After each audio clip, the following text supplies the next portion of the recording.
Merci, cher André, de m'accueillir dans ta paroisse et de m'inviter à parler de sujets que j'aime beaucoup, qui sont les sujets liturgiques. Donc, je suis Alexandre Guérin, je suis diacre du diocèse de Tours. Vous connaissez un diacre, mon frère Claude, qui est là. Je ne suis pas tout à fait un diacre comme Claude, parce que moi, au jour de mon ordination, j'ai fait vœu de célibat. Voilà. Donc, je suis diacre du diocèse. Et il est vrai que depuis presque 2 décennies, je m'occupe surtout dans le diocèse des affaires de liturgie. J'ai été responsable du service de pastoral liturgique et sacramentel pendant près de 10 ans. Je ne le suis plus depuis 18 mois, je suis toujours membre de ce service. Je siège à la commission d'art sacré comme expert liturgique auprès de notre archevêque. Et ma principale mission est d'être cérémoniaire, c'est un titre très ronflant, cérémoniaire pontificale. Vous avez bien fait de venir. Hein. C'est pas tous les jours que ça se rencontre, c'est d'être là. Le cérémoniaire pontifical, c'est celui qui assiste le pontife, parce que quand on dit pontife, on pense toujours au pape, mais les pontifes, ce sont les évêques. Donc celui qui assiste l'évêque dans ses célébrations pontificales, pour le guider à travers les méandres de la liturgie ou les trésors de la liturgie. Donc j'ai eu la joie de servir Monseigneur 23 pendant 6 ans, son éminence le cardinal honoré pendant de nombreuses années, et depuis 8 ans, Monseigneur Aubertin. Les diacres devant subvenir à leur subsistance, je suis menuisier. Voilà, je suis menuisier. Je ne passe pas mon temps dans la sacristie de la cathédrale de Tours. Et puis, même si j'y passe un certain temps, et j'exerce une partie de mon ministère en voisin, à la paroisse de L'Île-Bouchard, Val-de-Vienne, voilà, où j'exerce surtout un ministère liturgique, de célébration de sépulture, baptême, mariage, prédication, etc. Donc voilà le bonhomme. Ce soir, nous allons parler de liturgie. Et la liturgie, c'est un sujet hautement sensible. Tout le monde a une idée de ce qu'est la liturgie. Parce que la liturgie, ça réveille en nous plein de souvenirs, plein de mémoires, plein de nostalgie, plein d'idéologie des fois. Voilà. Moi, j'ai toujours une habitude, je me balade dans le diocèse depuis longtemps pour parler de la liturgie. Parce que s'il y a une chose sur laquelle il ne faut pas que nous nous déchirions, c'est bien la liturgie. Quand les chrétiens se déchirent autour de la liturgie, ça coûte des schismes à l'Église. Voilà. Ça coûte de la division. Et vous savez que là où il y a de la division, spirituellement, Dieu est absent. Donc ce soir, je ne viens pas je n'ai pas la science liturgique infuse, même si j'ai beaucoup.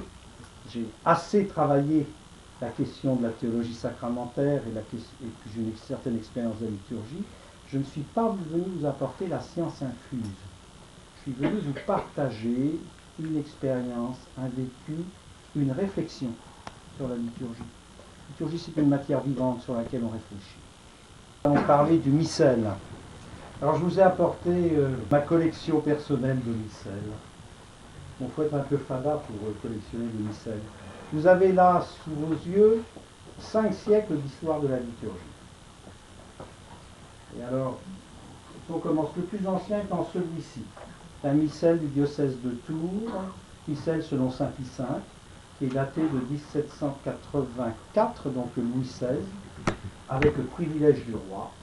À côté, il y a le missel de 62, avec l'enluminure orientale. Voilà.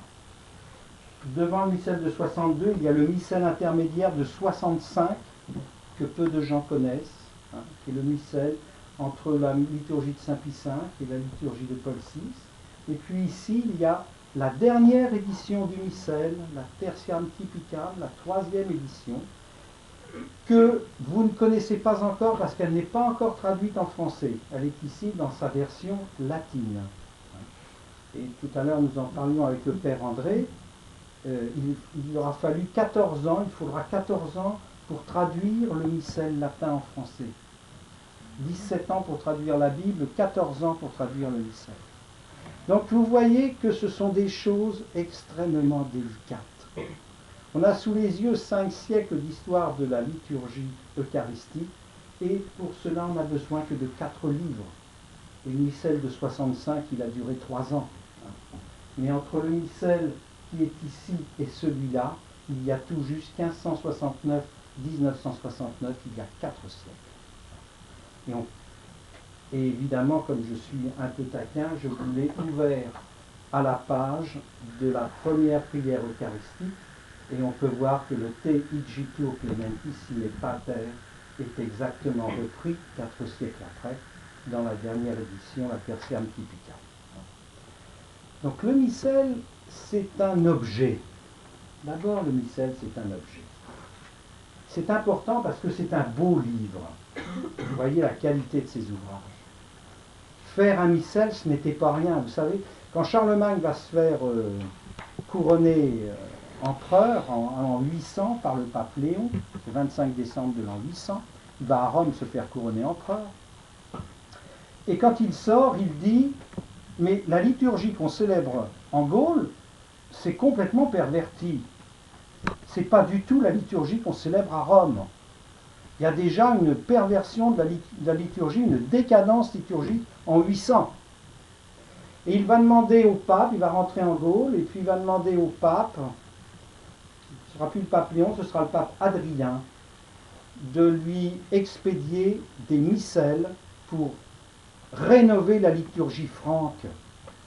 Ce sera la réforme carolingienne. Et le pape Adrien va lui envoyer 3 missels, et on mettra 30 ans à réaliser les 3 missels. Sur les parchemins, il fallait 400 moutons pour réaliser un missel. On écrivait à la main et on enluminait. Vous imaginez le travail. Il existe encore un exemplaire de l'Adrianum dans la bibliothèque de Cambrai. Voilà. Donc quelque chose d'extrêmement précieux. Le missel comme une mémoire. J'ai intitulé mon intervention ce soir de la phrase de Luc 22 au verset 19, « Faites ceci en mémoire de moi ». Le missel, c'est une question de mémoire. Le missel n'est pas toujours apprécié à sa juste valeur. C'est un livre mystérieux dans le sens où il contient les mystères, les mystérions en grec. Les mystérions en grec, ce sont les sacrements. Le missel, c'est le livre qui contient les mystères. Il est le livre du prêtre, parfois du diacre. Les paroles qui sont inscrites sont celles du prêtre ou des ministres ordonnés. Mais en tout cas, on a souvent le sentiment qu'elles ne concernent pas les fidèles. Ce n'est pas le livre des fidèles auquel il ne semble faire aucun cas, puisqu'il existe même dans le missel une partie qui s'appelle « Célébration de la messe en l'absence des fidèles ». C'est le livre des ministres ordonnés, c'est le livre du clergé. Sa langue n'est pas la nôtre. C'est une langue bizarre. D'abord, c'est une traduction. C'est une traduction latine. Tous nos missels sont des traductions. On l'écoute d'une oreille parfois distraite. Ça ronronne à nos oreilles, les paroles du missel. Et vous pouvez en faire l'expérience. Qui de nous se souvient, 2 jours après, du texte d'une oraison du missel, du texte d'une collecte, du texte d'une préface? Ce sont des paroles qui disparaissent, dont on ne garde pas la mémoire. On se souvient d'un évangile, on se souvient d'un chant, on se souvient surtout des chants, d'où l'importance du choix des chants. On se souvient parfois d'une intention de prière universelle. Mais qui se souvient d'une oraison du missel? Qui se souvient d'un texte de préface? Personne. C'est l'affaire du prêtre. Il dit son truc, ça ronronne. C'est un livre qui, souvent, dans les esprits, a une image un peu négative, parce que c'est un livre qui fait autorité. Il ne laisse place ni à l'invention, ni à l'innovation. C'est le livre du rite. C'est le livre où tout semble figé. Bref, tout ceci, à peine exagéré, nous conduit à remarquer que souvent, dans la mise en œuvre liturgique, on a 2 liturgies qui fonctionnent en parallèle. On a la liturgie des fidèles et puis on a la liturgie de l'autel. La liturgie des fidèles, ce sont les chants, le choix des lecteurs, la construction de la prière universelle, la mise en place de processions, etc., etc., de tel ou tel signe qui vont être posés, de tel ou tel mouvement qui vont être exécutés. Ça, c'est la liturgie des fidèles. Et puis, il y a une liturgie immuable, qui est celle du prêtre, qui trouve sa source là. C'est celle du missel. Les liturges appellent ça des éthos célébratoires. Deux mondes célébratoires. Ça marche comme ça, faut le savoir, et ça marche après tout pas si mal que ça. Ça marche après tout pas si mal que ça. En général, le résultat ne remet jamais en cause ni la validité, ni la catholicité de la liturgie qui est célébrée. Mais avouons-le, le missel cristallise un cloisonnement. Quelle équipe liturgique utilise la ressource du missel pour préparer une liturgie? Vous avez à vos dispositions plein de littérature paraliturgique. Ça s'appelle les fiches dominicales, ça s'appelle célébrer, ça s'appelle voix nouvelle, que sais-je encore. Il y a tout un tas de sources qui vous sont offertes. Mais bien peu, et pendant des années j'ai participé à des équipes de préparation de la liturgie, bien peu d'équipes, lorsqu'elles préparent une Eucharistie, s'en vont ouvrir le missel à la page du dimanche qui va être célébré. Bien peu d'équipes vont lire une introïte pour choisir un chant d'entrée. Dimanche prochain, je ne sais pas s'il y a une chasuble rose à Zellrido, mais dimanche prochain, c'est le dimanche de Gaudete. C'est le dimanche de la joie. Bon. Pourquoi on appelle Gaudete? Parce que c'est l'introïte d'ouverture. Gaudete iterum dico gaudete, Philippiens 4. Réjouissez-vous, laissez-moi vous le redire, réjouissez-vous. Les introïtes donnent en général la couleur, et dimanche prochain c'est vraiment le cas, de la liturgie. Qui va regarder un introïte? Qui va regarder une prière de collecte? Qui va regarder la profondeur théologique d'une préface? Qui va même oser proposer au prêtre de choisir une prière eucharistique plutôt qu'une autre, sans s'interdire d'utiliser la première? Bref, c'est un livre qu'on n'ose pas toucher. Et on a tort, car c'est une mine. Parmi toute la littérature liturgique qui nous est proposée, il y a un grand absent, et c'est la source par excellence, le missel. Je ne peux vous résister au plaisir de vous citer Claudel. Claudel dans la messe là-bas.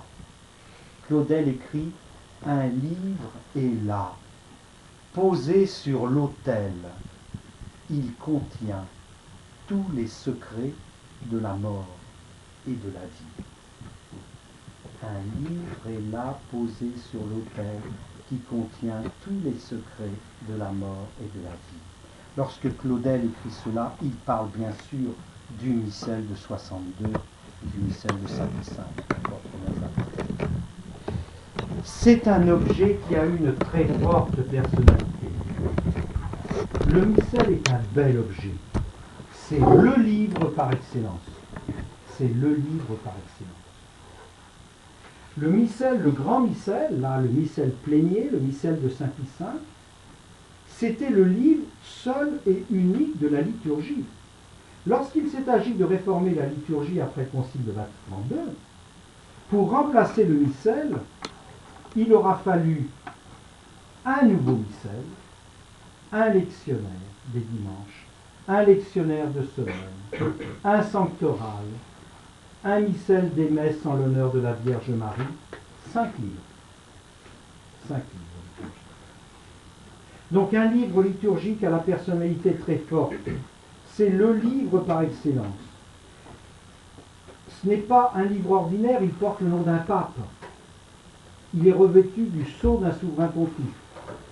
Il s'appelle Gélasien, Grégorien, de Saint-Pie V, de Jean XXIII, de Paul VI. Ce n'est pas le livre d'une famille religieuse, ni d'un diocèse, ni d'une paroisse, ni d'une communauté. C'est le livre de toute l'Église. C'est un livre universel. C'est un livre catholique. Je crois qu'il est très important de souligner cette universalité, cette catholicité du livre. C'est un livre qui permet la communion de tous les chrétiens, dans tous les sens du terme. Il nous mène à la communion à travers le temps et à travers l'espace. Si on regarde l'histoire de l'Église depuis 2000 ans, nous pouvons dénombrer à peine 12 missels différents. 12 missels pour couvrir 2 millénaires d'histoire de la liturgie. Et l'on peut affirmer que la structure de la messe telle que nous la connaissons aujourd'hui est à peu près, mais fondamentalement la même que celle qui était célébrée dans l'Église déjà par saint Ambroise dans sa cathédrale de Milan, c'est-à-dire au IVe siècle. La prière eucharistique numéro 1, qu'on appelle le canon romain, qui est issu de l'anaphore alexandrine, qui est donc très oriental, on sait pertinemment dans le De Mysteris et dans le De Sacramentis que saint Ambroise, lorsqu'il célébrait la messe pontificale dans la cathédrale de Milan, utilisait cette prière eucharistique. C'est, à mon sens, avec quelque autre pièce, une des pièces les plus précieuses et les plus vénérables du missel. Ce sont des pièces qui transcendent les schismes, qui étaient là, qui étaient présents dans la prière de l'Église avant que l'Orient ne se sépare de l'Occident, avant que les protestants ne quittent le sein de l'Église. C'est un livre de communion. Par conséquent, ce qui est contenu dans le missel est un véritable trésor. Le missel est un ferment de communion au sens où le ferment, c'est ce qui est constitué avec la pâte de la veille. Gardez ça dans votre tête. La richesse de la tradition, c'est ça. La tradition, c'est pas de savoir si on doit mettre des pompons ou des dentelles. La richesse de la tradition, c'est d'un autre ordre. Le missel, c'est un ferment de communion dans le sens où il conserve la pâte de la veille. Le missel a véritablement distillé 2 millénaires de tradition liturgique. C'est pourquoi il n'est pas permis de le modifier, de retrancher ou d'ajouter quoi que ce soit au missel. C'est le numéro 24 de la présentation générale du missel romain. Que personne ne s'aventure à ajouter, retrancher ou modifier quoi que ce soit à l'ordre du missel. Pour conclure cette présentation, il faut convertir notre vision du missel qui n'est pas du tout un diktat imposé par le magistère, mais qui est un don.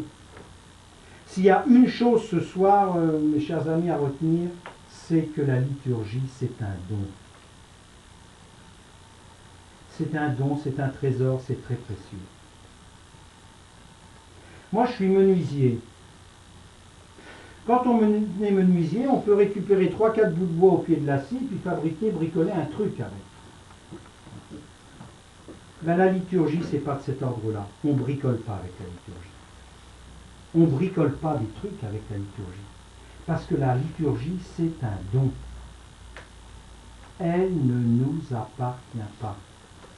Elle nous vient de loin, et puis elle nous vient de profond.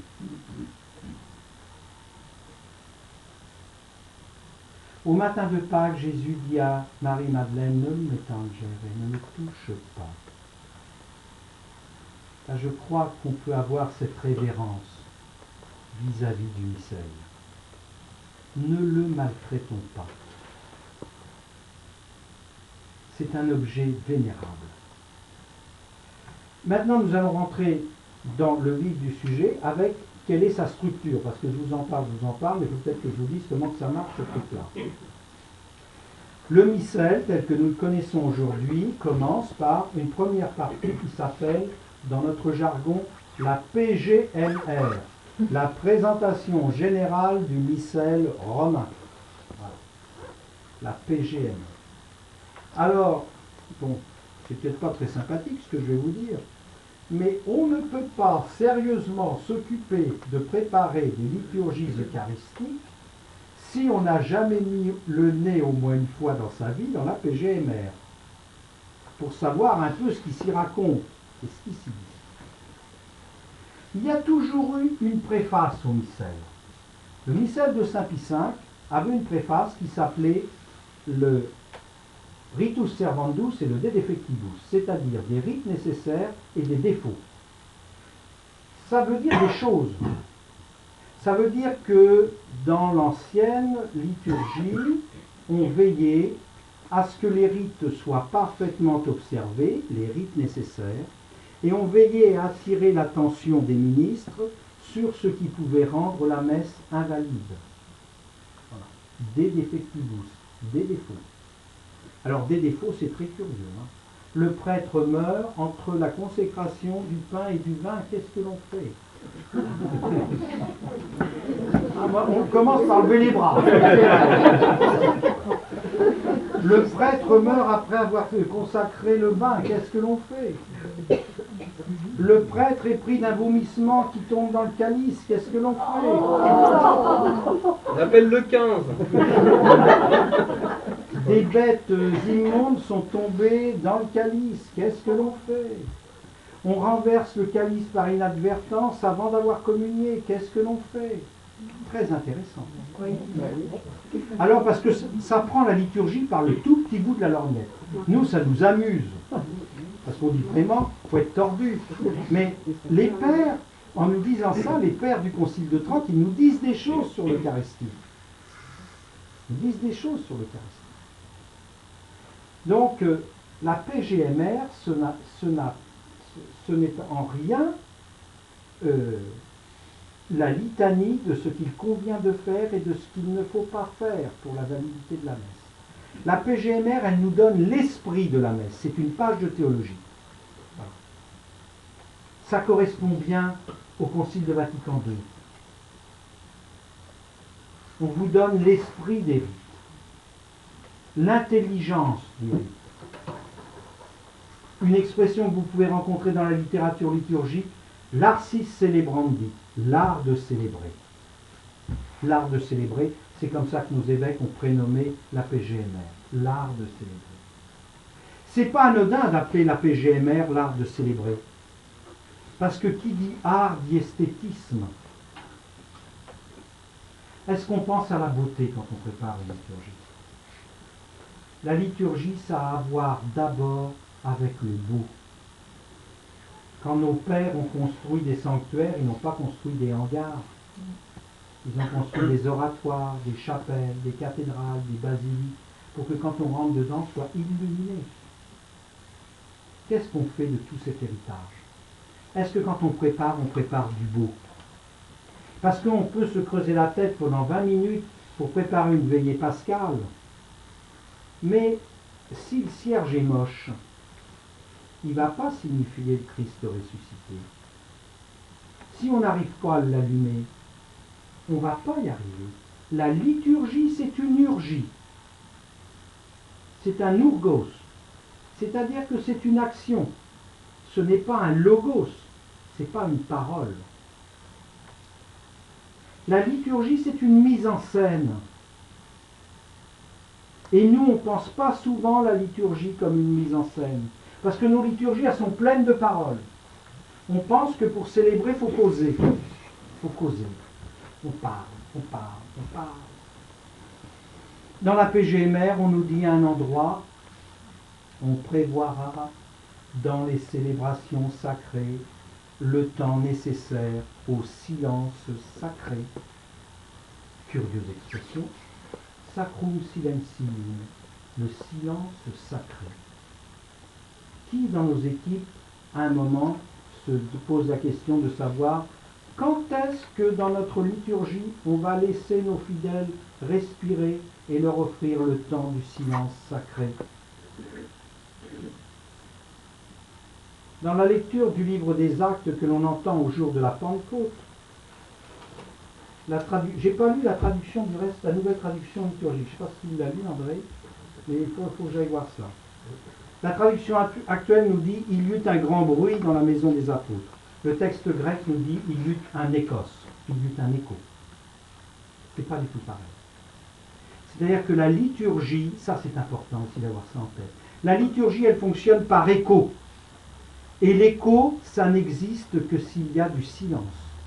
Et si dans nos liturgies on est toujours en train de bouger, toujours en train de parler, toujours en train de chanter, eh bien l'Esprit Saint qui fonctionne par réverbération, par écho, ne nous dira rien. On sort d'une messe en disant « Aujourd'hui c'était bien, aujourd'hui c'était pas terrible ». Qu'est-ce qu'on dit en disant ça? Eh bien on dit que la messe est une expérience humaine, mais qu'elle n'est pas une expérience spirituelle.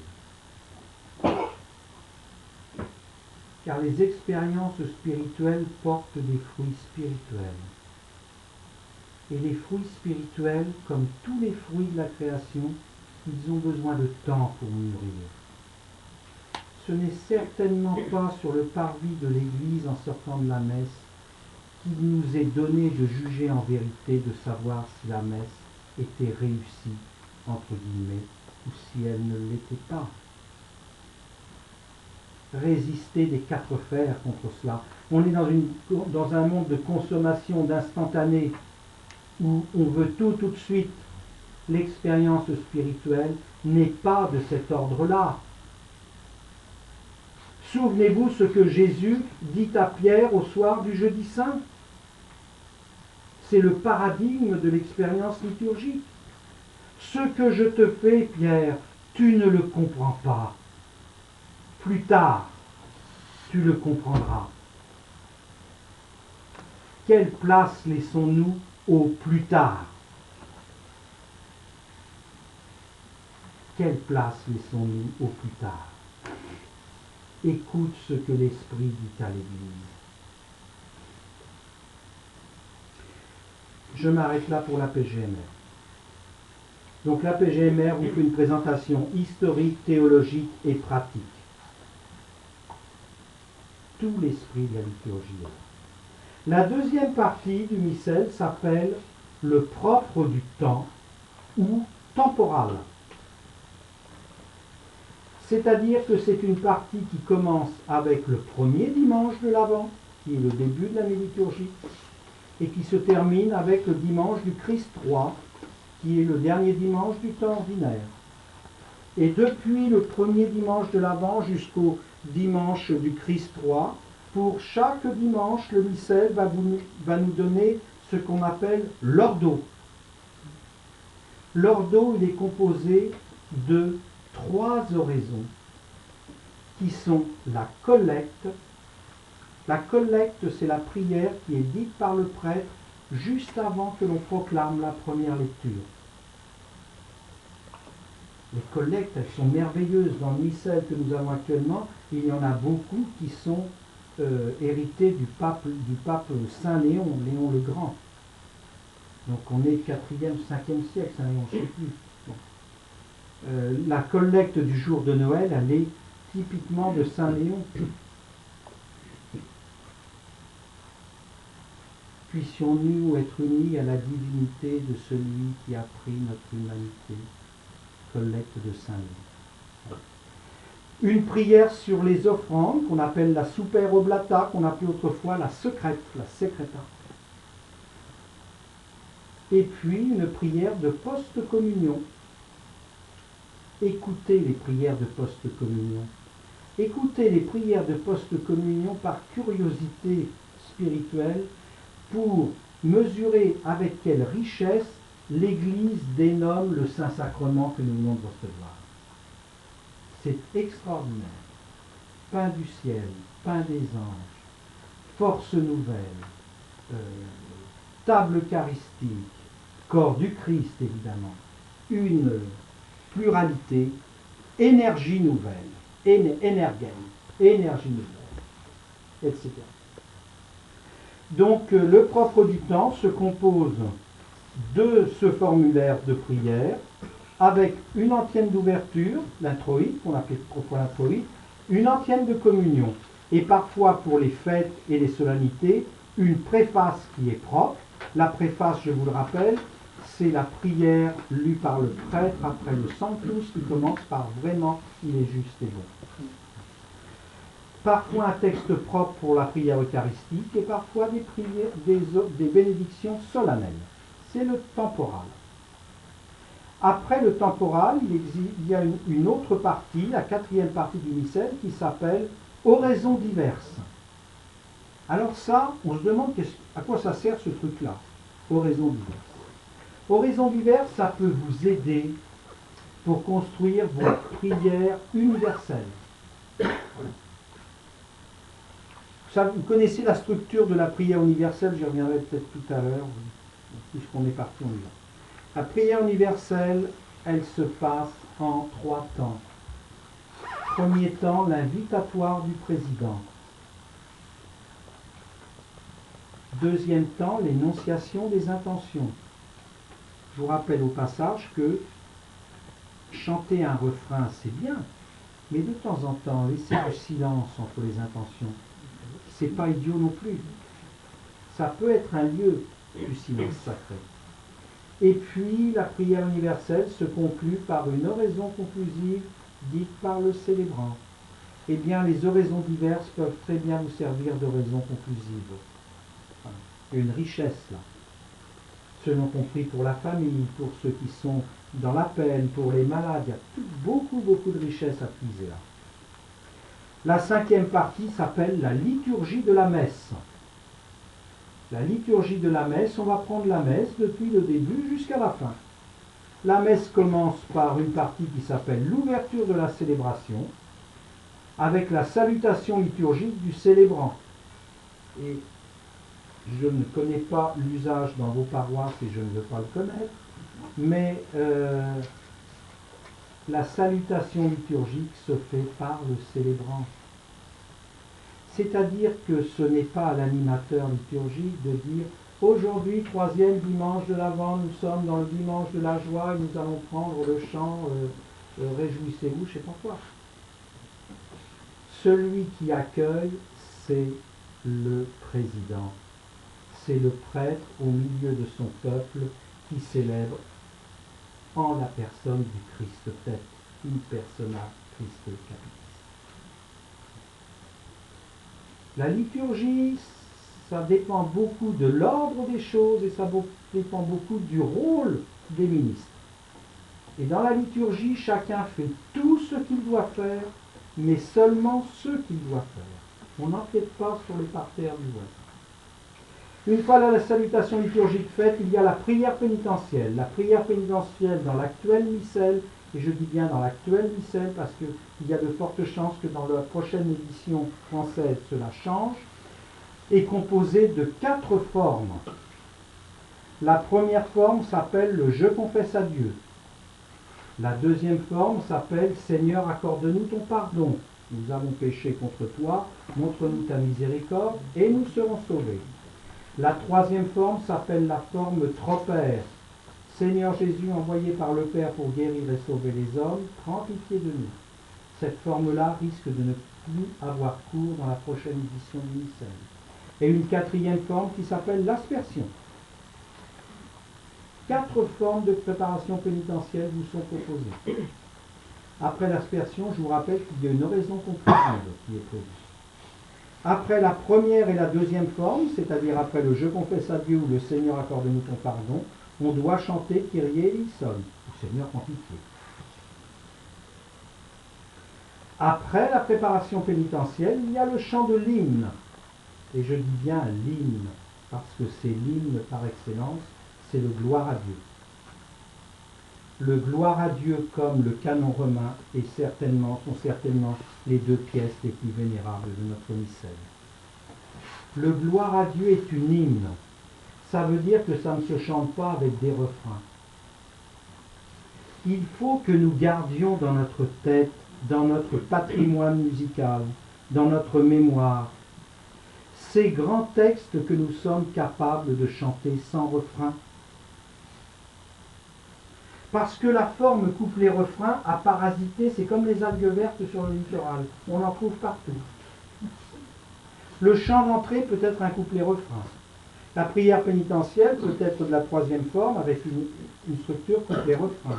On chante un gloria couplet-refrain, on a un psaume responsorial couplet-refrain, etc., etc. On peut même trouver un credo couplet-refrain et on ne fait plus que de chanter du couplet-refrain. Que faisons-nous des hymnes? Que faisons-nous des litanies? Que faisons-nous des tropères? Que faisons-nous de toute notre richesse liturgique? Les fidèles ne sont pas, excusez-moi, débiles. Ils peuvent être capables de retenir de longues mélodies, de longs textes. Alors, pas forcément en latin, en grégorien. Ça se trouve en français. Donc le Gloria, on ne le saucissonne pas avec des refrains. Le Gloria, c'est le chant des anges au soir de Noël. Son texte est attesté dès le début du IIIe siècle. C'est une pierre précieuse, le Gloria. Et puis, après qu'on ait donné le Gloria, sauf pendant le temps de l'Avent et du Carême, il y a la prière de collecte, qu'on appelle aussi la prière d'ouverture, qui est conclue par une conclusion longue. C'est-à-dire par Jésus-Christ, ton Fils, notre Seigneur et notre Dieu, qui vit et règne avec toi et le Saint-Esprit maintenant et pour les siècles des siècles. Amen. Ensuite, on entre dans la liturgie de la parole. La liturgie de la parole est composée par la proclamation d'une première lecture, puis d'un psaume responsorial, puis d'une deuxième lecture, puis on peut trouver, il en reste combien dans la liturgie? 4, des séquences. Des séquences. Des séquences. Avant la réforme de Saint Pie V, il y en avait 53 dans le missel gallican. Le concile de Trente a réduit à 5 le nombre de séquences. Je crois qu'on en a encore 5. Stabat Mater. Ah non, on n'a plus le Dies Irae, l'office des morts. Donc on n'a plus que 4. Il y en a une pour la Saint-Martin. Ah oui, propre du diocèse de Tours. Donc on en a 5. Tu as raison mon père, on en a 5. Donc les séquences, on les donne le jour de Notre-Dame des Douleurs, le 15 septembre, c'est le Stabat Mater. On la donne le jour de Pâques, Victime Pascali Laudes. On la donne le jour de la Pentecôte, Veni Sancte Spiritus. On le donne le jour de la fête Dieu. Et puis le jour de la Saint-Martin, dans le bon diocèse de Tours. Voilà. Les séquences, c'est très français. C'est une invention. En liturgie, on ne dit jamais français, on dit gaulois, on dit gallican. Voilà. Les Romains ont beaucoup de mépris pour nous, ils nous appellent encore des Gaulois. Donc, c'est un gallicanisme, la séquence. La liturgie gallicane est toujours très fleurie. La liturgie romaine est beaucoup plus ascétique. C'est curieux, hein, parce que c'est quand même des gens méridionaux plus que les Gaulois. Mais nous, on a plutôt tendance à fleurir la liturgie. Le chant de l'exultète, par exemple, qui apparaît au milieu du Moyen-Âge, vers le XIIe siècle, eh bien, c'est typiquement français, le chant de l'exultète. Voilà. Des grands textes. Et puis ensuite, s'il n'y a pas de séquence, il y a l'acclamation de l'Évangile, avec un verset alléluiatique qui est donné non pas par le lecteur de l'Évangile, mais par le chantre. Et puis la proclamation de l'Évangile qui est faite avec solennité, luminaire, encensement s'il y a lieu, etc., salutation liturgique, vénération du livre, signation du livre, etc. Après quoi, il y a la proclamation de l'homélie. L'homélie qui ne peut être faite à la messe que par des ministres ordonnés. C'est le numéro 767 du droit canon. Après l'homélie, c'est le moment du symbole. Nous avons le choix entre 3 formes, 2 formes principales, le symbole des apôtres et le symbole de Nicée. Et une 3e forme qui est la forme de la veillée pascale, qui est la forme dialoguée. Croyez-vous en Dieu le Père? Alors là encore, ça mérite réflexion.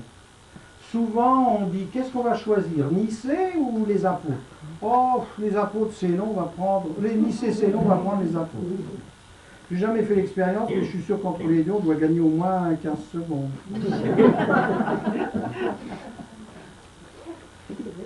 Ça vaut le coup de regarder un peu pourquoi on nous propose ces deux formes-là. Le symbole des apôtres, il a une dimension baptismale, c'est celui du reste qu'on reprend à la veillée pascale. Donc c'est peut-être pas idiot dans les dimanches de Pâques de proclamer les apôtres, dans tout le temps pascal. Nicée, il nous dit d'autres choses. Nicée, c'est le symbole contre les Ariens. Pas rien.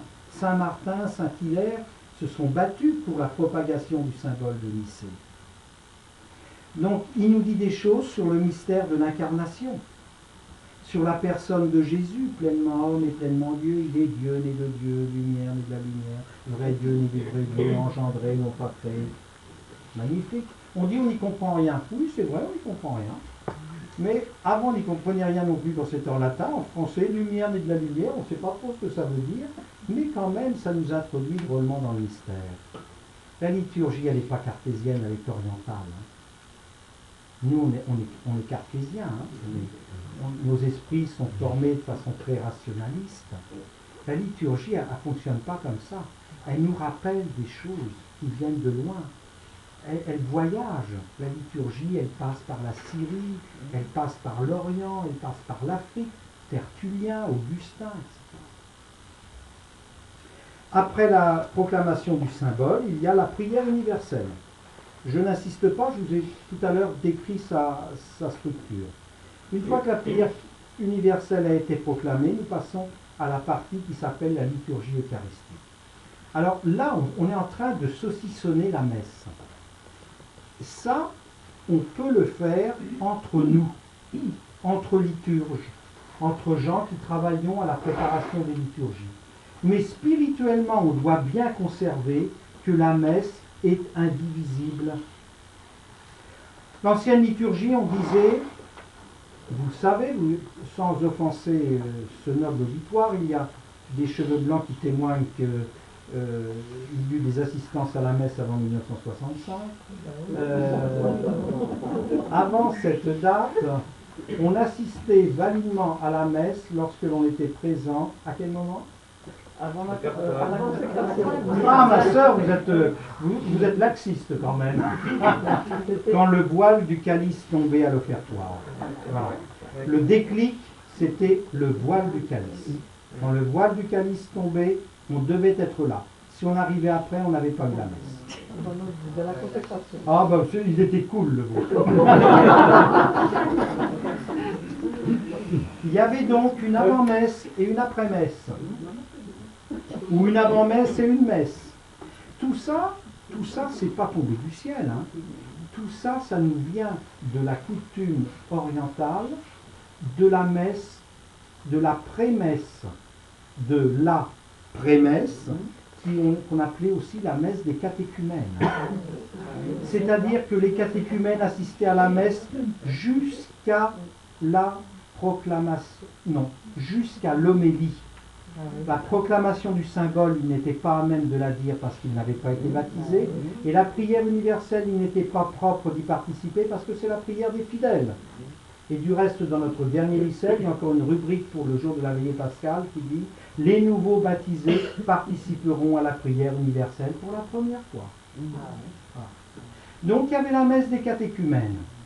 Et puis le diacre arrivait, il disait « Extra omnes, tous les catéchumènes, fichez-moi le camp. » Les catéchumènes partaient et restaient dans l'assemblée les baptisés qui continuaient la célébration du mystère.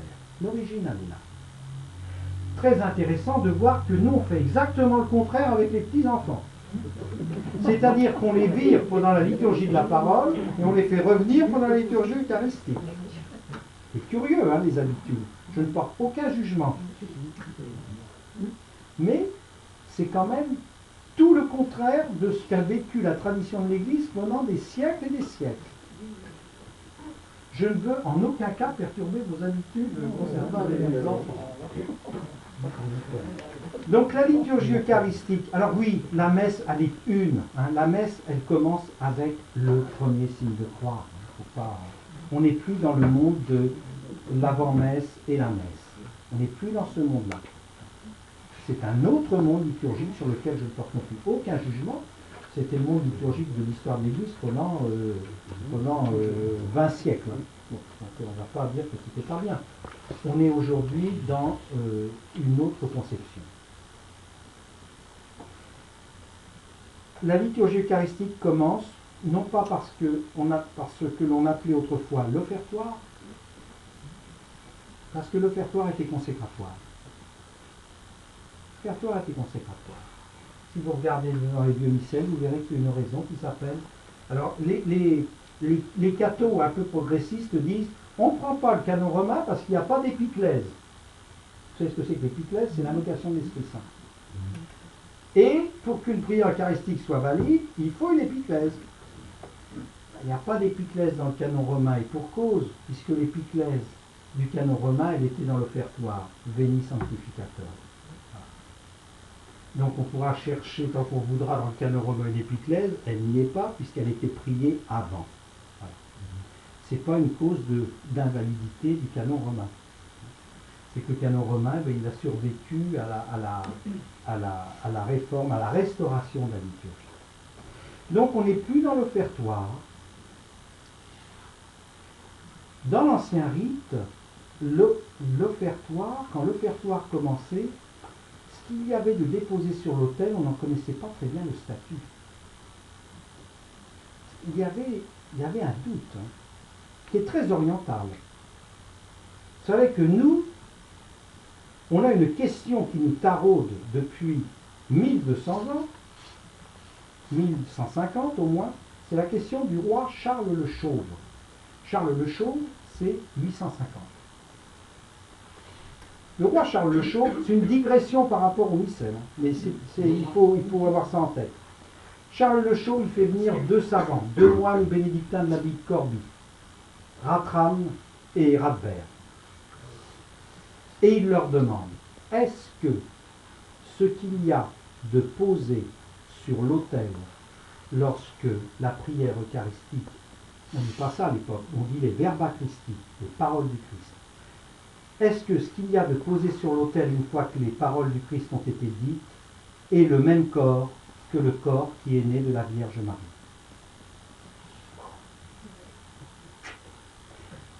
Eh bien oui, mais n'empêche qu'on ne peut pas faire l'impasse de cette question-là. Ce qui est intéressant, c'est que pendant 8 siècles, les chrétiens ne se sont jamais posé cette question-là. Pendant 8 siècles, c'est toute la théologie de saint Augustin, on a dit ce qu'il y a sur l'autel, c'est la même chose que ce qu'il y a dans l'assemblée. Sermon 137, devenez ce que vous êtes, devenez ce que vous recevez. Vous êtes le corps du Christ et vous communiez au corps du Christ. Et d'un seul coup, on a dit, il y a le corps du Christ dans l'assemblée, il y a le corps du Christ sur l'autel, mais le corps du Christ qui est né de la Vierge Marie, le corps du Christ de chair et de sang, est-ce que c'est le même corps? Alors, les deux moines ont dit oui, c'est le même corps. Le premier a dit, c'est le même corps, mais il n'a pas l'apparence d'un corps pour éviter le dégoût. Le dégoût que nous aurions à manger de la chair et à boire du sang.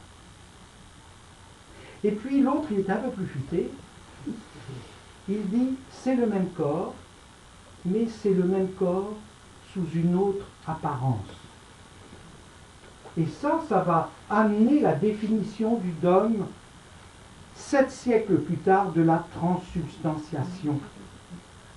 C'est-à-dire que la substance est la même, mais que la forme est différente. Et à partir du moment où on dit cela, qu'est-ce que se posent les chrétiens comme question? Ils se disent, mais alors à quel moment la substance du pain et du vin est remplacée par la substance divine? À quel moment? Et alors là, on va trouver des moments.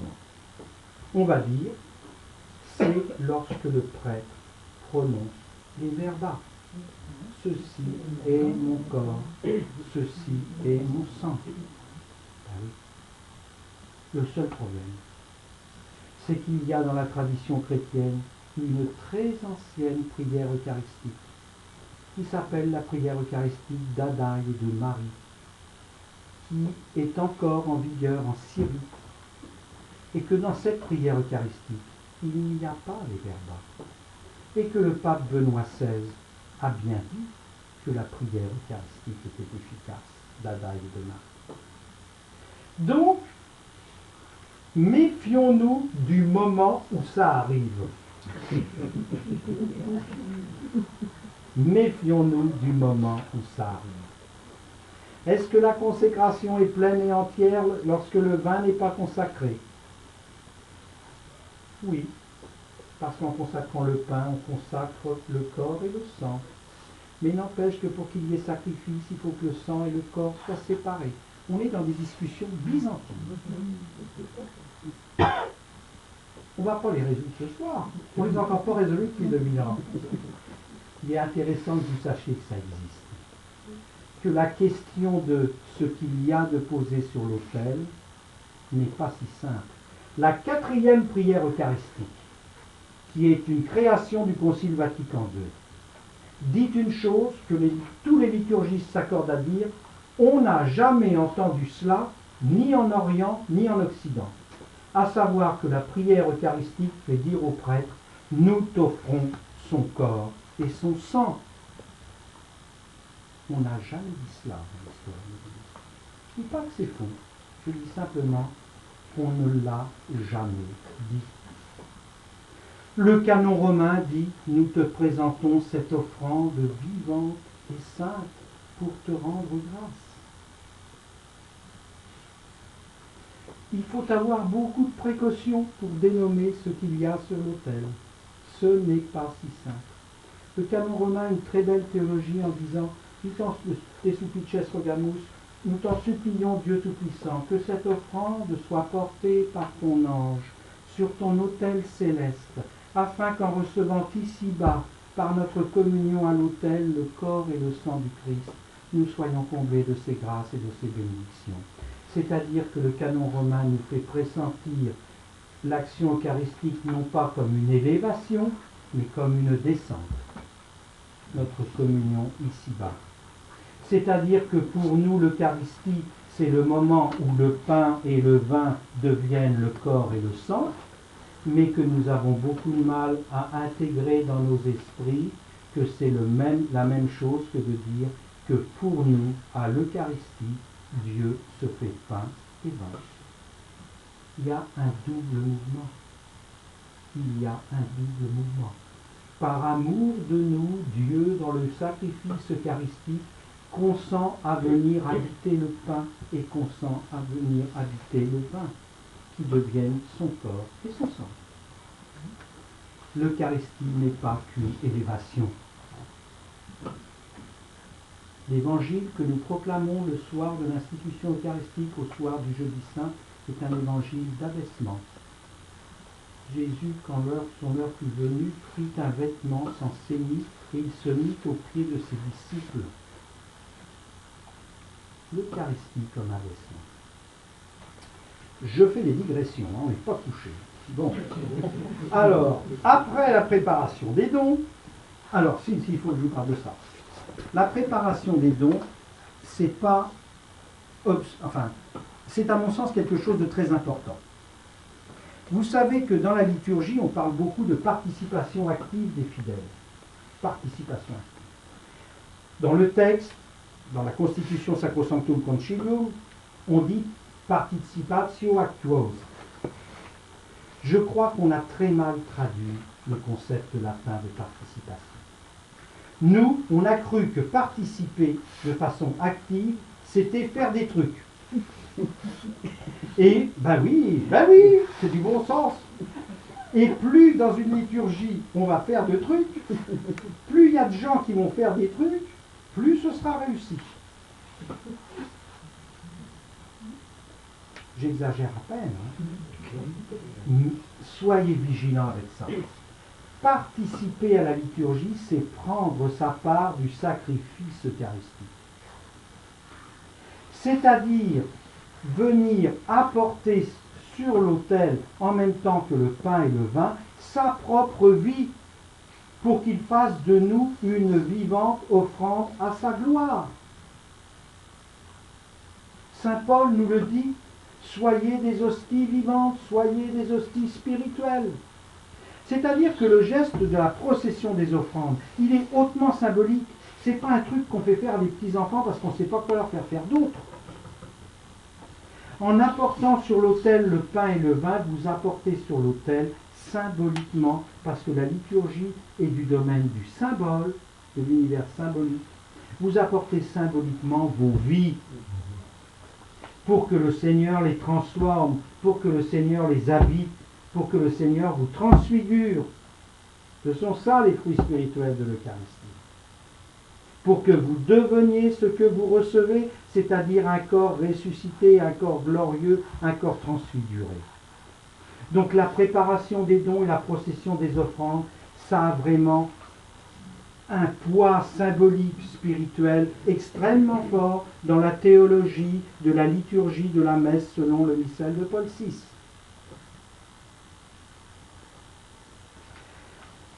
Ensuite, la prière eucharistique se poursuit avec un dialogue initial.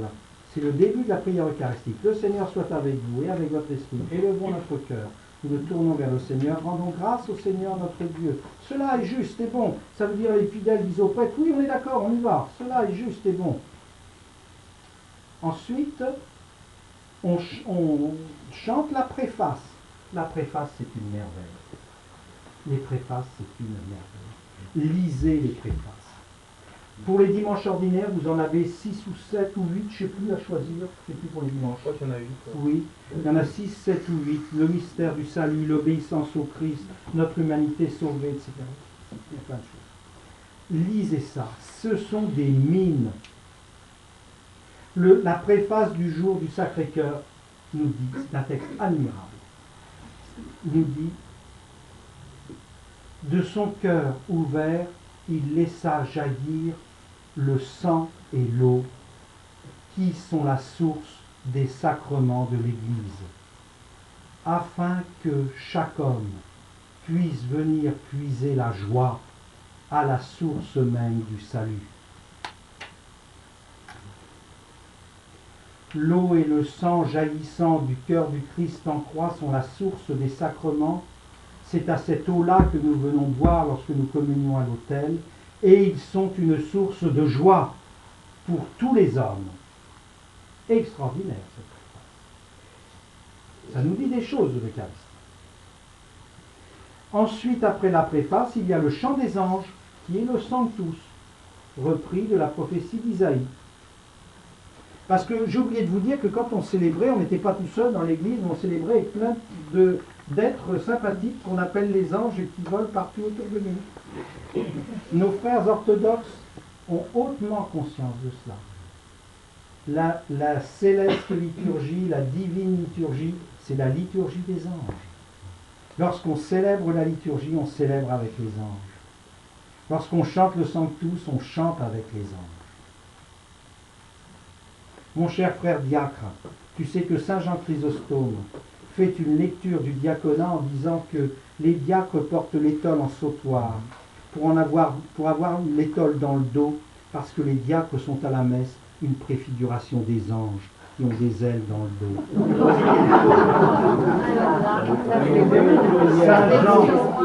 Saint Jean Chrysostome, vous pouvez rigoler, Saint Jean Chrysostome, les diacres qui servent à l'autel préfiguration des anges.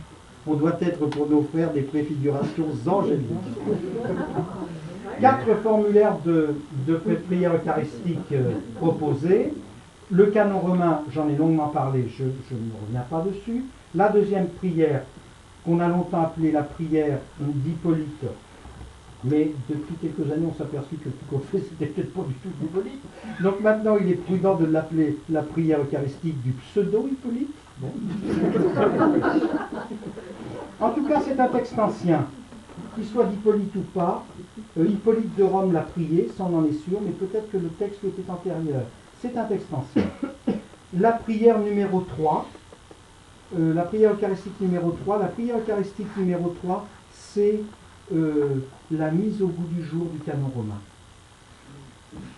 On a repris l'idée du canon romain pour la remettre au bout du jour. Et la quatrième, qui fonctionne, alors on ne peut pas l'utiliser le dimanche, la quatrième, parce que la quatrième fonctionne obligatoirement avec sa préface. Elle a une préface fixe. La deuxième a une préface optionnelle, mais la quatrième a une préface fixe. Donc elle ne peut jamais être prise le dimanche. La quatrième avec ce très beau texte de l'histoire du salut. Dieu ayant aimé les siens, les aima jusqu'au bout. Une prière eucharistique a une structure propre. Elle commence par une action de grâce. C'est la préface. La préface, dans nos têtes, il faut que je vous dise ça, dans nos têtes, quand on dit préface, on pense à la préface d'un livre, c'est-à-dire les premières pages. La préface eucharistique, c'est pas ça. On n'est pas dans le temporel, on n'est pas dans un avant, on est dans un spatial. Préface, ça veut dire devant Dieu. On n'est pas avant ou après, on est devant. Voilà. Donc, l'action de grâce qui s'appelle la préface, ensuite l'acclamation, c'est le chant du Sanctus, ensuite la louange et l'épiclèse. Donc l'épiclèse, c'est l'invocation par le prêtre de l'Esprit Saint. On ne chante pas d'épiclèse. L'épiclèse revient, c'est de l'ordre du ministère du prêtre. Il y a eu la mode pendant des années de chanter une épiclèse. On s'est aperçu que théologiquement, ce n'était pas juste. Ensuite, le récit de l'institution, qu'on appelle aussi les verba Christi, les paroles du Christ. L'anamnèse, qui est un élément nouveau de la réforme. L'anamnèse, anamnésis, c'est faire mémoire. Donc vous en avez 3 ou 4 formes dans le missel. 3. 3 formes. Il est grand le mystère de la foi. Gloire à toi, proclamons le mystère. Il est grand le mystère, proclamons le mystère. Et quand nous mangeons ce pain et buvons à cette coupe. Voilà. Vous avez ces 3 formes. Donc la forme d'une anamnèse, elle est simple. Elle fait mémoire, donc on fait référence au Christ qui est venu, qui est mort et qui reviendra. Donc Christ est venu n'est pas une anamnèse. On ne la chante plus beaucoup. Mais Christ est venu n'est pas une anamnèse parce qu'elle se termine par Christ est là. Christ reviendra, Christ est là. Maintenant, une anamnèse, on s'arrête à Christ reviendra. Une anamnèse ne comporte pas d'amen. Il n'y a pas d'amen dans une anamnèse. Pourquoi il n'y a pas d'amen? Parce qu'il y a un grand amen à la doxologie. Par lui, le Père Ipsum, par lui, avec lui et en lui. Donc, c'est trop tôt pour chanter amen. Amen, c'est le mot fort des fidèles une fois que la prière eucharistique a été priée. Ta mort, nous la rappelons. Amen. Ta sainte résurrection, c'est pourquoi? Oui, oui. J'ai une question sur l'anamnèse parce qu'on voit qu'il n'y a jamais reviendra.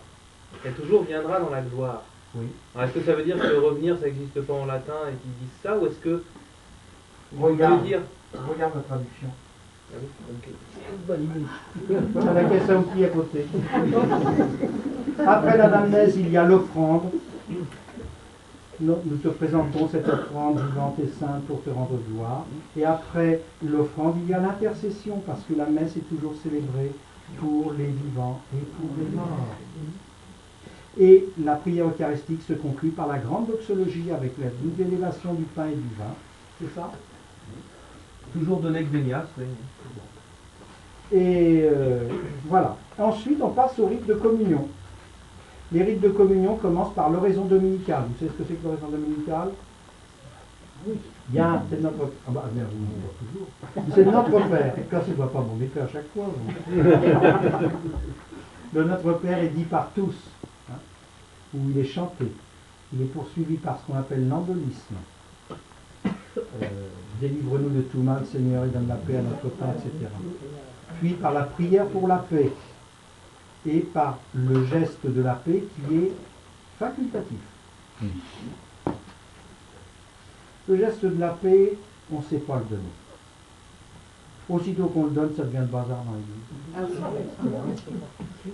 On ne sait pas le donner de façon belle, noble et simple.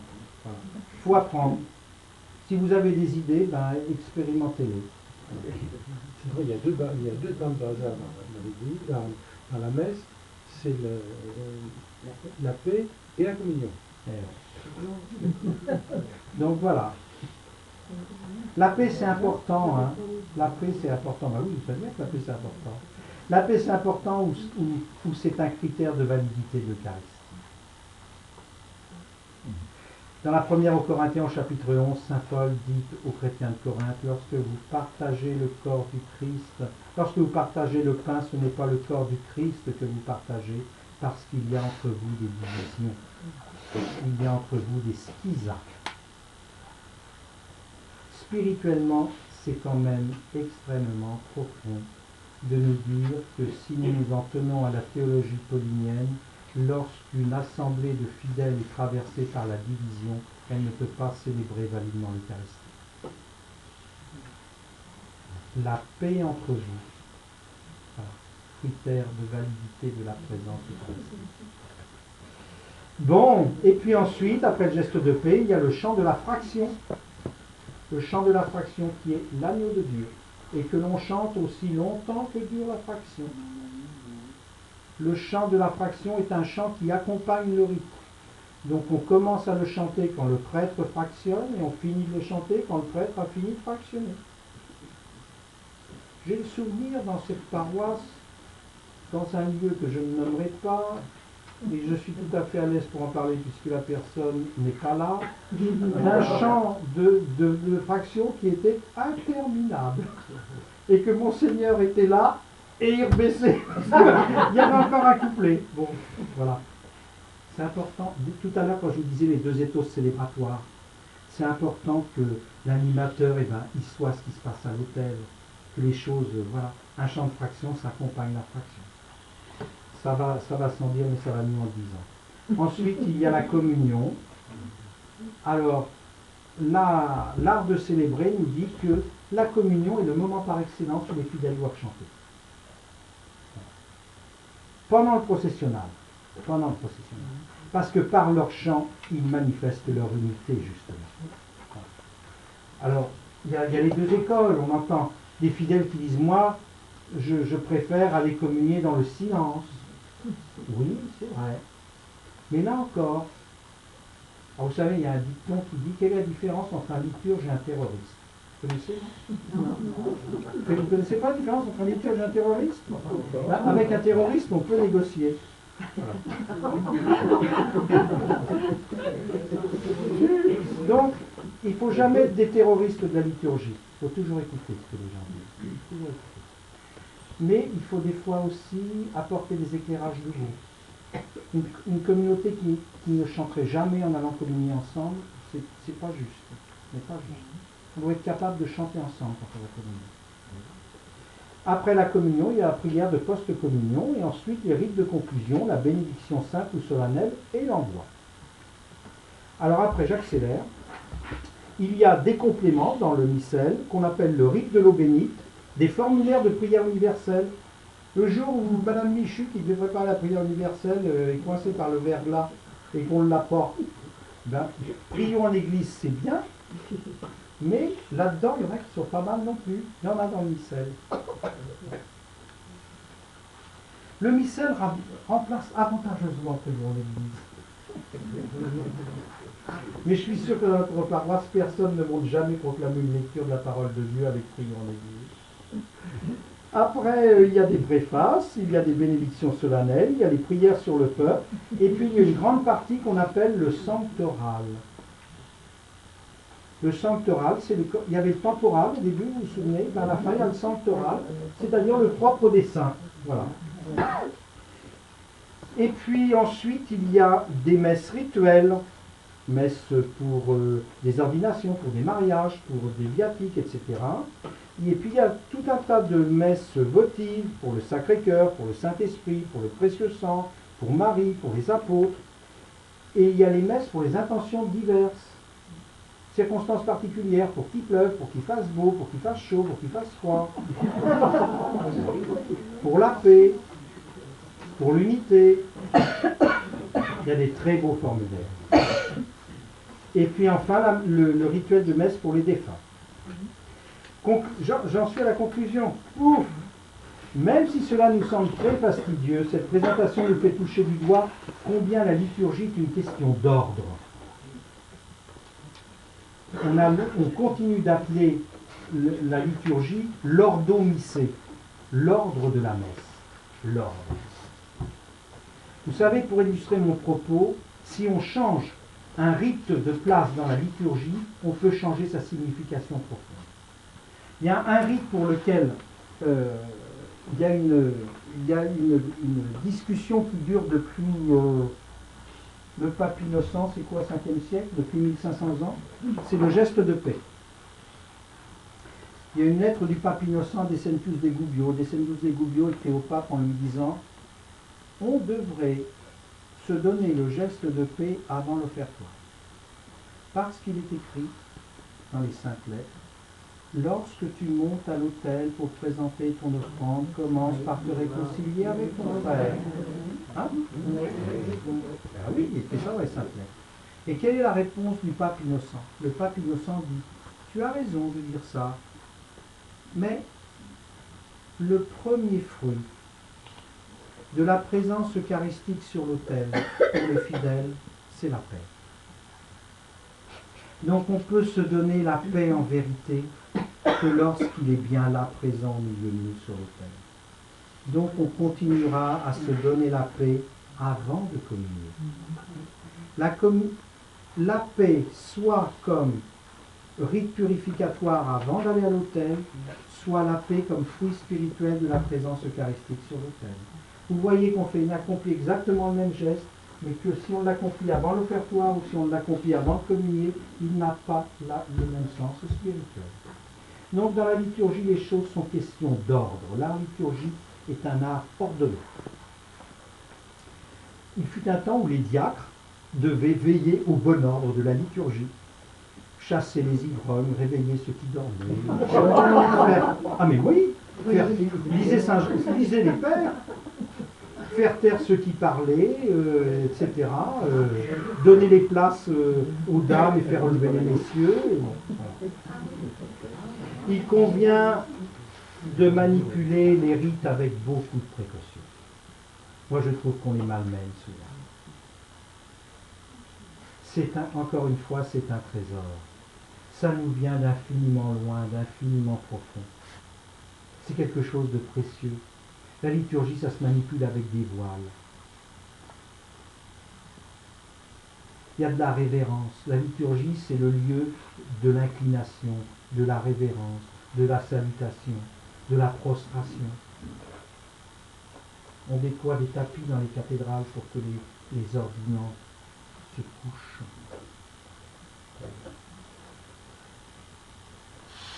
Il y a une lenteur liturgique. Le temps liturgique, ce n'est pas le temps d'urgence. On prend le temps de célébrer. En Orient, on passe son temps en liturgie. En Occident, on perd du temps en liturgie. Si M. le curé a prêché 5 minutes de plus, c'est un crime. Et mon poulet, le boulanger qui va fermer, je ne sais pas qui, je ne sais pas quoi. Alors c'est vrai tout ça, c'est important de faire cuire son poulet et d'avoir son pain. Hein. Je ne dis pas que ce soit... Mais est-ce que c'est un univers où on part? Ça nous vient de loin. Hein. Le pape Saint Pie V, le gros livre, hein, le pape Saint Pie V disait « Dans toute l'église, on devra célébrer ma messe en 25 minutes. » Eh ben ouais. Ben il y a des gens ici qui ont connu les messes basses, qui autrefois se célébraient sans communion en 25 minutes. Et ben voilà. Et ben c'était Saint Pie V qui avait décrété ça en 1560.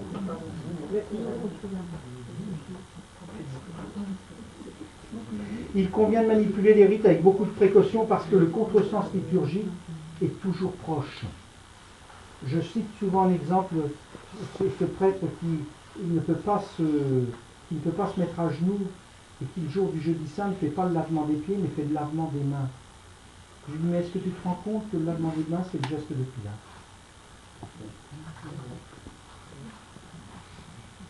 Il faut trouver autre chose.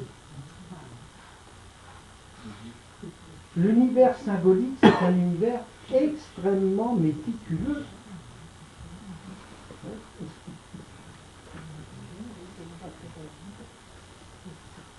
Aujourd'hui,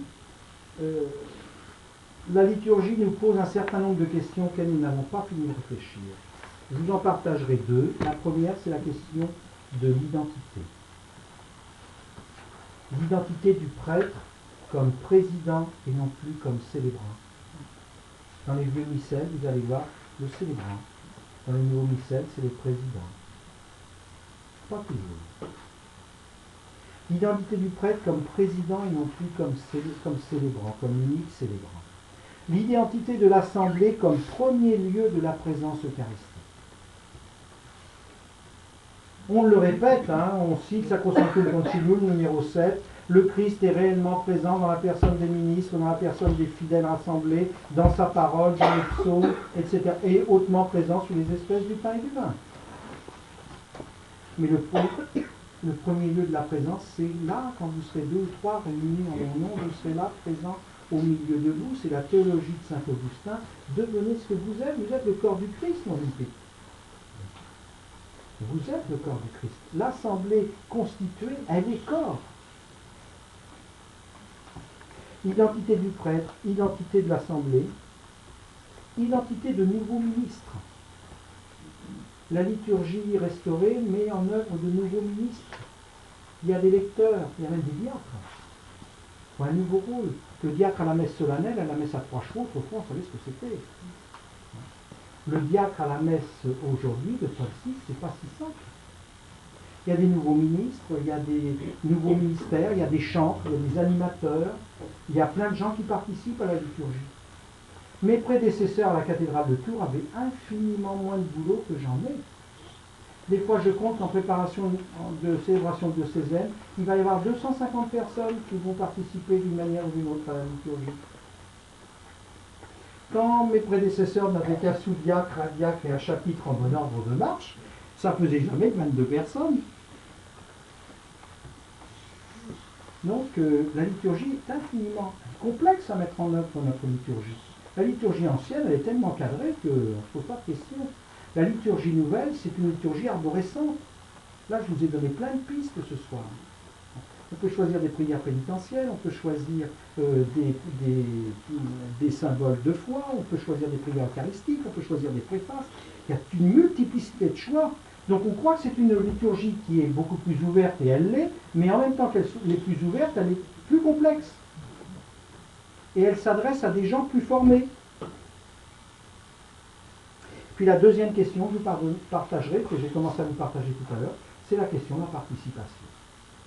Réfléchissez dans vos communautés à ce que ça veut dire que de participer activement à la liturgie. C'est des vraies questions. La participation des enfants à la messe, pour moi, aujourd'hui, on n'a pas trouvé de réponse. On fait ce que j'appelle méchamment de la liturgie pour les mains. On leur fait faire des petits trucs, des trucs gentillés. On leur fait apporter une bougie, en souffler une autre, apporter un bouquet de fleurs, je ne sais pas quoi. Parce qu'on dit qu'il faut qu'ils fassent quelque chose, sinon ils vont s'ennuyer. Parce qu'on n'a pas intégré que l'ennui, ça pouvait faire partie de la vie humaine. Que le temps de l'écoute, que le temps du silence, que le temps où on reçoit ce don qu'est la liturgie, ben ça peut être aussi un temps passif. Alors on leur fait faire des trucs pour que, pour qu'ils nous fichent la paix. Mais est-ce qu'on est dans la vérité quand on fait ça? J'accuse personne. Mais disons qu'on a la restauration liturgique, elle a 50 ans. Ce n'est rien du tout. Le Concile de Trente, il est arrivé en France après la mort de Louis XIV. Il meurt en 1715, le missel il est de 1569. C'est-à-dire que pendant un siècle, on va batailler en France contre des chapitres, le chapitre de Notre-Dame de Paris, la discorde du missel de Harlay, où on va dire non, on veut garder notre liturgie, non, on veut faire ci.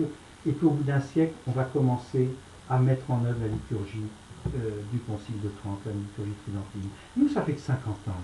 On a encore des chantiers, on a encore des choses à réfléchir. On a encore plein de choses à tester, à expérimenter. Et puis à prendre le temps de relire tout ça. Mais de relire de façon spirituelle, pas dans le fonctionnement. Est-ce qu'ils ont été contents? C'est pas un critère liturgique, ça, est-ce qu'ils ont été contents?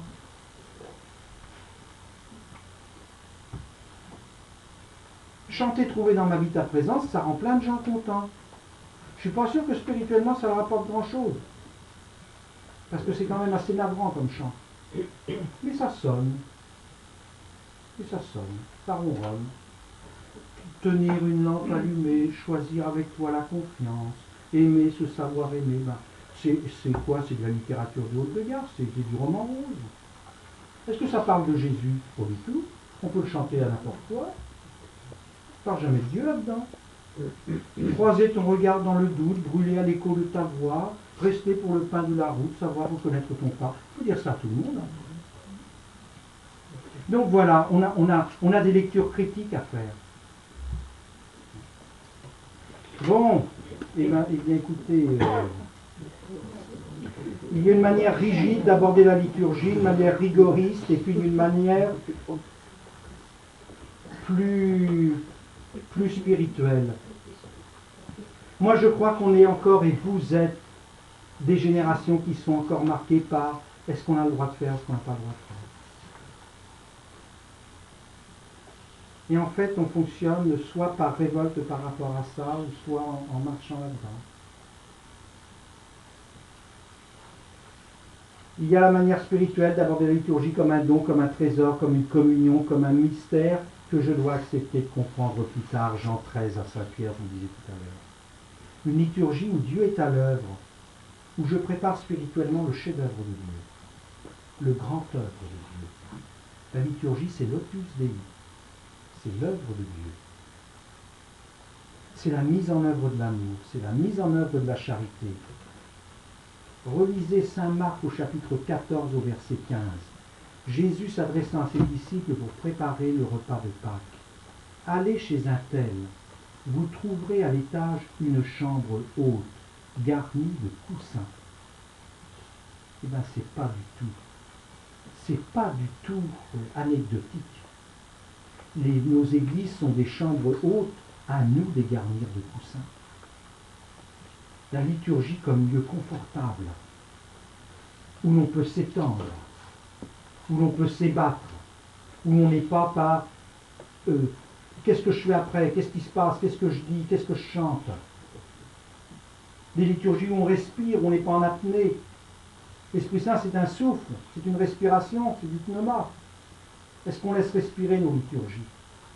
Ou est-ce qu'on enfile les rites comme on enfile des perles?